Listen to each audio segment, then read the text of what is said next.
In more rare cases, there are times when insulin has to be needed to control a more aggressive presentation. When the sugars are way above 450, it's probably a good idea to start the patient on a low-dose insulin. Now, who needs insulin is the first question. Again, we use insulin when initially the patient's symptoms are very aggressive, the patient seems very ill, or the glucose are way above 450 in the blood. There are two basic types of insulin we use. One insulin is used to control the baseline glucose. That is, the glucose level when you wake up in the morning. There is also an insulin that is used to control your glucose levels during the day. Those are usually called pre-meal insulins, or they're administered during your meals.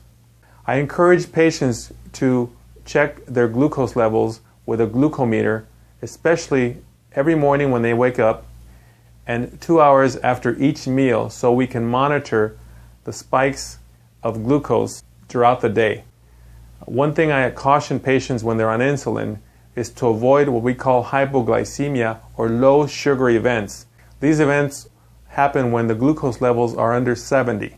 At that level, the patient's symptoms might become very severe in terms of sweating, shaking, nervousness, and the patient can even pass out into a coma if the levels subside under 50. If these symptoms present themselves, I ask the patient to immediately have always at hand orange juice or a high sugar soft drink or anything that will raise the sugar immediately above, and call the doctor immediately or call 911.